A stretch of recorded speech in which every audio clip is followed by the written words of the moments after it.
Welcome back to Reading Rendezvous.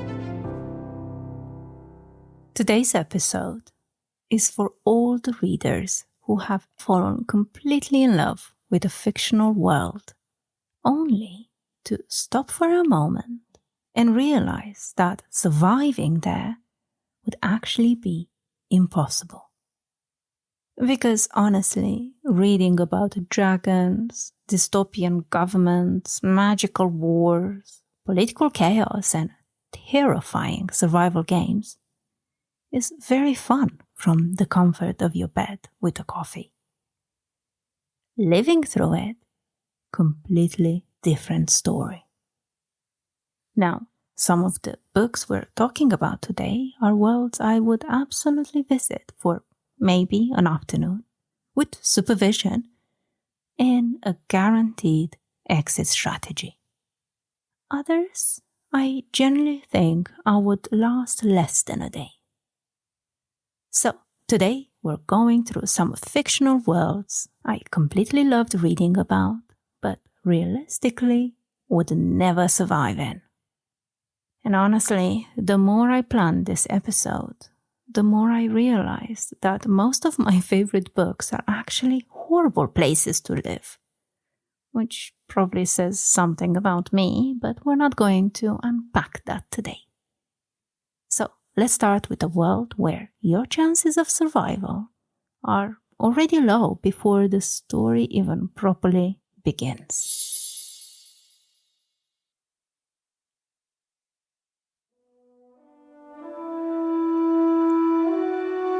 I don't think it's possible to talk about dangerous fictional worlds without mentioning Fourth Wing. Because this series somehow manages to make dragon riding look both incredible and absolutely life-threatening at the exact same time. If you somehow haven't heard about it, Fourth Wing follows Violet Sorrengail, who is forced to enter Basgiath War College to train as a dragon rider despite being physically smaller and weaker than most of the other candidates around her. And the school itself is essentially designed to kill people. Not metaphorically, actually kill people. And whilst reading this book, I completely understood why it became so addictive for so many readers.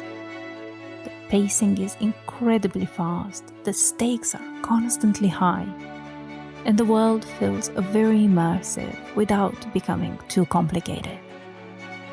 It's one of those fantasy books that's very easy to fall into quickly. The Dragon Bond system is probably one of my favorite parts of the series. There is something very exciting about the idea of dragons choosing riders, forming these emotional and mental connections, and becoming part of the politics and power structure of the world itself. But here's the problem. I would not survive this world at all. The minute they introduced the parapet scene, I already knew my story would end right then and there. And again, for anyone who hasn't read it, a bit of a spoiler alert. But students basically have to cross this incredibly narrow bridge high above the ground just to enter the school properly. And people are falling to their deaths almost immediately. That would be the end of Reading Rendezvous. No dragons, no adventure, no enemies to lovers storyline, no Satan. Just me falling dramatically into the abyss before chapter 3. And even by some miracle I survived that part. The rest of it somehow gets even worse. Because everyone is either being poisoned, stabbed, burned alive, thrown into combat, emotionally traumatized, or forced into life-threatening training exercises every 5 minutes. Still, I completely understand why everyone, including me, loves this world. I mean, despite the very real risk of being eaten or burned alive, I would absolutely love to fly with Tern and Andana and just listen to their constant sassy exchanges. Also, Xaden. Do I need to explain further? Xaden alone would probably improve the overall survival experience by at least 70%. So whilst writing this episode, I started thinking about how exactly I would try to survive a week at Biscaya. Firstly, I would absolutely not be the hero of this story. I would avoid confrontation at all costs. If someone challenged me to a fight, they can honestly have whatever they want. Secondly, I would 100% try to get fighting lessons from Xaden. Not because I think it would help much, but if I'm going to die in this universe anyway, I might as well make the experience enjoyable. And lastly, I would try to become emotionally indispensable to one of the dragons as quickly as possible. Preferably Tern, because I feel like having the most terrifying dragon in the room on your side dramatically improves your life expectancy. And honestly, I probably spent most of my time trying to figure out where the safest places on campus are, carrying emergency snacks, and pretending I fully understand battle strategy, whilst internally panicking the entire time. Now, would any of this actually help me survive the week? Probably not. So, personally, I think I enjoy worlds like this much more as an observer, because realistically, I would most likely spend most of my time at Biscaya asking if there's perhaps an administrative role available somewhere far away from the dragons and the attempted murder.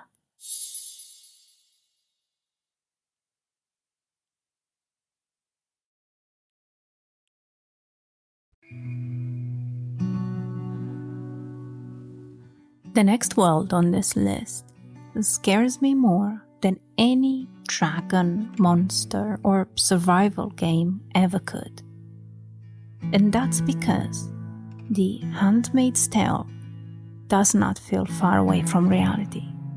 It actually feels very, very close. And that makes it even worse. If you haven't read it or seen the TV show, the story takes place in Gilead, a strict and extreme society where women lose all rights and are controlled completely by the government. Women who can have children are forced into becoming handmaids for powerful families. I think what terrified me most about this world is how quickly everything changed. People were just living normal lives, going to work, seeing friends, planning their futures. And then slowly, piece by piece, everything was taken away. It started with bank accounts being frozen, jobs were gone, freedom was gone, and the right to choose was gone. By the time people realized how serious things had become, it was already too late. That is what makes this book feel less like fiction and more like a warning. That things can change right in front of our noses, and we won't even realize until it's too late, unless you recognize early on what is happening. There are no fantastical monsters in Gilead. The danger in this world comes from people, from power, fear, and keeping everyone silent. Even everyday things in this world feel threatening.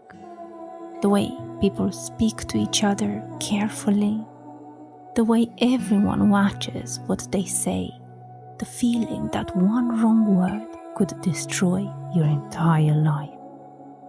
Honestly, I think mentally I would completely fall apart in a world like this. Not because I think I'd become some brave revolutionary hero, because realistically I probably wouldn't. I think most people would simply try to survive. Margaret Atwood writes Gilead in such a realistic way that whilst reading it, it genuinely feels possible. That's why this book continues to frighten readers decades later. Now, what would I do if I had to live in a world like this? Honestly, I think that would depend entirely on where I end up within the system itself. Whether as a handmaid, a wife, an aunt, or simply an ordinary person trying to survive day by day. I think that is exactly what makes Gilead such a complicated and uncomfortable world to think about. Everyone inside is trapped in different ways, but not everyone experiences that fear equally. I would really like to think that I would recognize what was happening early on, that I would stand against it, speak up, and refuse to accept it.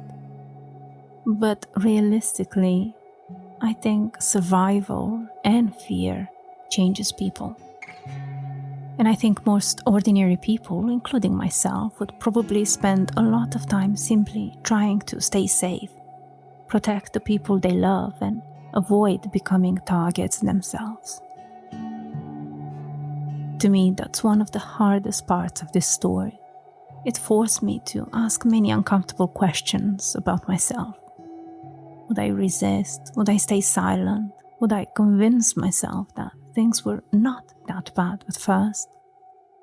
I still don't have a full answer yet, and that is quite scary.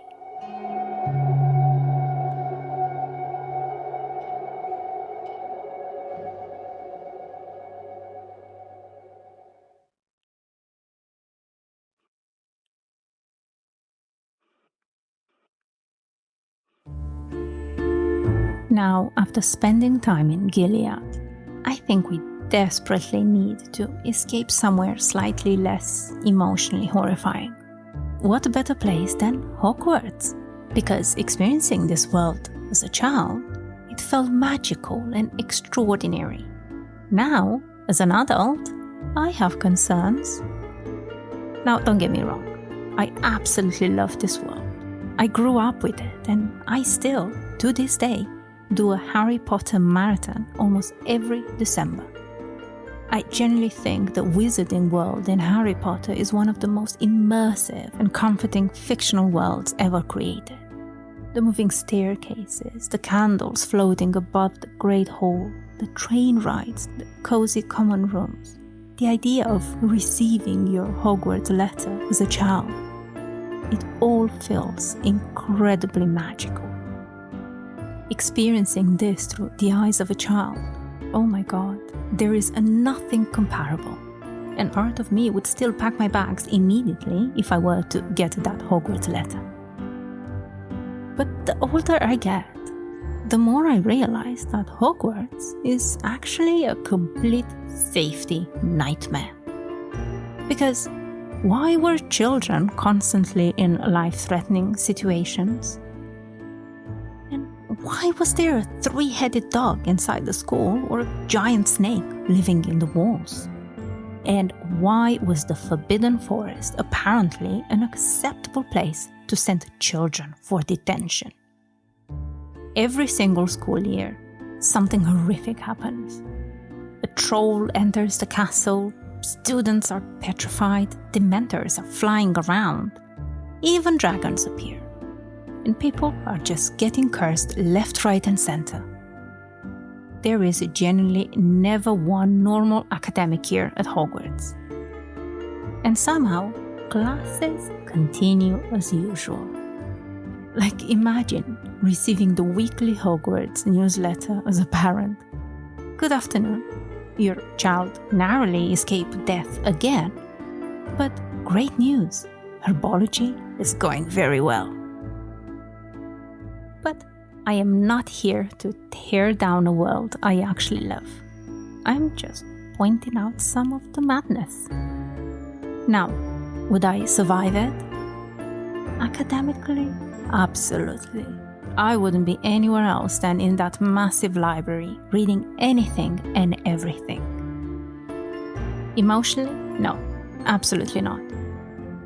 Because I already know I would hear one strange noise in the castle at night and immediately decide I'm leaving the wizarding world forever. The moving staircases alone would stress me out. Also, I can't forget how terrifying some parts of this world actually are. Dementors are genuinely horrifying. The Forbidden Forest is basically filled with creatures waiting to kill you.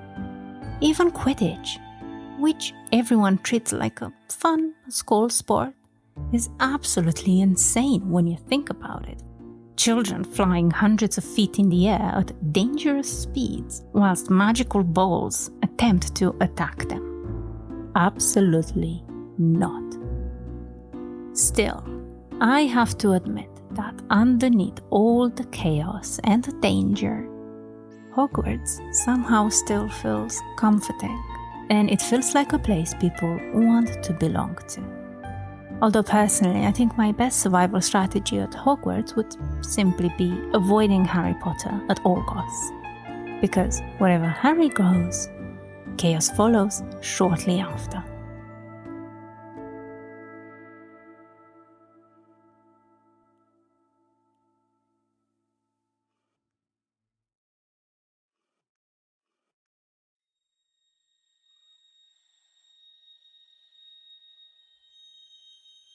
And finally, I think it's only right to end this episode with a world that is dark, gothic, and unsettling, but somehow still weirdly appealing to me.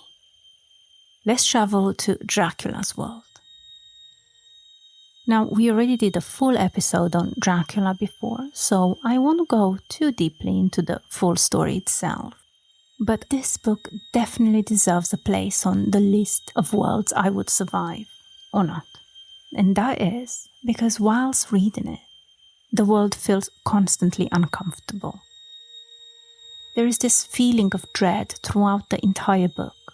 We have empty castles, dark forests, strangers warning Jonathan Harker not to travel at night, wolves howling outside, and people becoming pale and ill for reasons nobody fully understands. The atmosphere in this book is genuinely incredible. And maybe because I grew up in Romania, reading Dracula always felt strangely familiar to me in a way. Not the vampire part, thankfully, but the landscapes, the mountains, the villages, and the old stories surrounding castles and forests. And even more surreal, I actually visited Bran Castle, the place most people associate with Dracula. And honestly, walking through that castle already feels slightly unsettling during the daytime. There is a specific staircase that goes up a level to a bedroom, and it's all carved in stone. It's like a narrow tunnel going up. It's terrifying. So imagine arriving there alone at night, like Jonathan Harker did. Absolutely not. Now, realistically, this world is actually horrifying. People are dying, families are grieving. Lucy's entire storyline is genuinely tragic. And throughout the book, there is this constant feeling of loss, fear, and helplessness as Dracula slowly destroys the lives of the people around him. And unlike modern vampire stories, where vampires are usually attractive men standing dramatically in the rain, Dracula in this book feels much more like an ancient predator. Now, would I survive this world? To be completely honest, part of me feels like I would. And that is purely because at some point I would probably just look at Dracula and go, honestly, fine, bite me. I am tired. Somehow immortality suddenly starts sounding very appealing when you remove emails and work meetings from the equation. Now, obviously, realistically, becoming immortal in Dracula is not exactly glamorous. The book makes it very clear that vampirism is tied deeply to suffering, corruption, isolation, and loss of humanity. But still, I feel like after surviving Basgiath, Gilead, and Hogwarts, becoming a vampire almost sounds relaxing at this point. To close out, Dracula remains one of my favorite fictional worlds, and that is because of the atmosphere alone. Few books manage to create this feeling of creeping dread so well. Even now, over 100 years later, it still feels eerie and immersive in a way many modern horror books struggle to capture.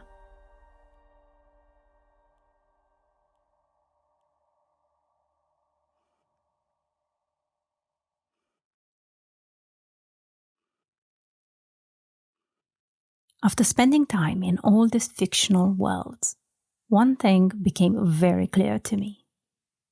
I would survive absolutely none of them. Not Basgiath, not Gilead, definitely not Hogwarts. And Dracula's world would probably only work out for me if I fully gave up and accepted becoming a vampire halfway through. But I think that's also what makes fictional worlds so memorable in the first place. The best ones are the ones that completely pull us in, even when they terrify us a little. And honestly, even after pointing out all the reasons I would absolutely not survive any of them, I would still visit every single one given the chance. Well, maybe not Gilead. I don't think I would visit that one. Thank you so much for listening to today's episode of Reading Rendezvous. As always, if you enjoyed this episode, I'd really appreciate if you could follow the show and leave a rating or a review, as it genuinely helps more people discover the podcast. And I would really love to know, which fictional world do you think you would survive in? You can always reach out through social media or the links in the episode description.